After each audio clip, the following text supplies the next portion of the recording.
धर्मेंद्र के आखिरी दिन बेरहम थे। अपबीती सुनाते वक्त हेमा मालिनी के गिरने लगे आंसू, फिल्ममेकर ने किया खुलासा। जान क्यों जाती है जाते हुए।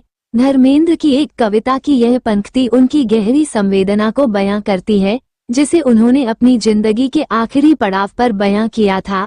धर्मेंद्र के निधन के 3 दिन बाद जब फिल्ममेकर हमद अल रेयामी संवेदना जताने उनके घर पहुंचे, तो हेमा मालिनी ने धर्म पाजी के अंतिम दिनों का बखान किया, जिसका जिक्र अब फिल्ममेकर ने अपने एक इमोशनल पोस्ट में किया है।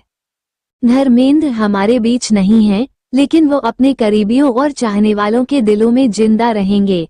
वे अपने अभिनय, कविताओं और कहकहों से याद दिलाते रहेंगे कि जिंदादिली से जीना क्या होता है।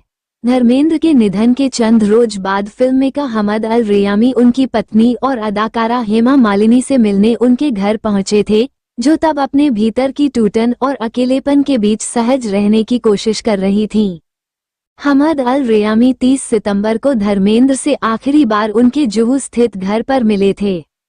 धर्मेंद्र के गुजरने के 3 दिन बाद वो उनकी पत्नी हेमा मालिनी से मिले, जिनसे बातचीत के कुछ दुर्लभ पलों का जिक्र उन्होंने अपने इंस्टाग्राम पोस्ट में किया है। हमद ने कहा, धर्मेंद्र के गुजरने के 3 दिन बाद मैं लीजेंडरी एक्ट्रेस हेमा मालिनी से मिलने पहुंचा। यह मेरी उनसे आमने सामने पहली मुलाकात थी।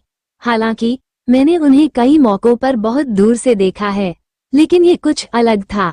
मार्मिक, दिल पर भारी ऐसा पल जो छिपाए न छिपे। मैं उनके साथ बैठा तो उन्हें अंदर से टूटा हुआ पाया, जिसे वह छिपाने की बहुत कोशिश कर रही थीं। हमद अल रेयामी ने आगे लिखा, उन्होंने मजाकिया लहजे में कहा, काश मैं उस दिन फार्म पर उनके साथ होती, जिस दिन मैं 2 महीने पहले उनके साथ थी। काश मैं उस दिन उनसे मिली होती। उन्होंने मुझे बताया कि कैसे वह धर्मेंद्र से हमेशा कहती थीं, क्यों आप अपनी खूबसूरत कविताएं और लेख छपवाते नहीं हैं। और वह कहते, अभी नहीं, मुझे कुछ कविताएं पूरी कर लेने दो। लेकिन वक्त ने उन्हें थामे नहीं रखा और वह चले गए।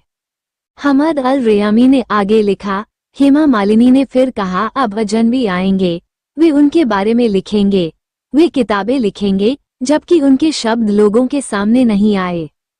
हेमा मालिनी ने हमद से बड़े दुख के साथ कहा कि उन्हें अफसोस है कि धर्मेंद्र के फैंस को उन्हें आखिरी बार देखने का मौका नहीं मिला। हेमा ने फिर ममतामयी आवाज में कहा, धर्मेंद्र ने कभी नहीं चाहा कि उनके फैंस उनको कमजोर या बीमार देखें। वे अपने करीबियों से भी अपना दर्द छिपाते थे। जब कोई छोड़कर चला जाता है, तब निर्णय लेना उनके परिवार के हाथ में होता है। हेमा मालिनी के बोलते वक्त उनकी आंखों से आंसू झर रहे थे।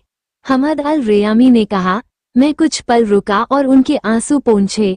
उन्होंने मुझसे साफ कहा, आखिर उन पर दया बरसी, क्योंकि हमद आप उन्हें इस तरह नहीं देख सकते। उनका आखिरी वक्त क्रूर, तकलीफदेह था। हम भी उन्हें इस तरह नहीं देख पा रहे थे। उनके शब्द तीर की तरह चुभ रहे थे, तकलीफदेह मगर सच्चे। हमद ने फिर हेमा मालिनी से आखिर में कहा, क्या हुआ, कोई फर्क नहीं पड़ता। उनके लिए मेरा प्यार कभी नहीं बदलेगा, उनका असर कभी कम नहीं होगा।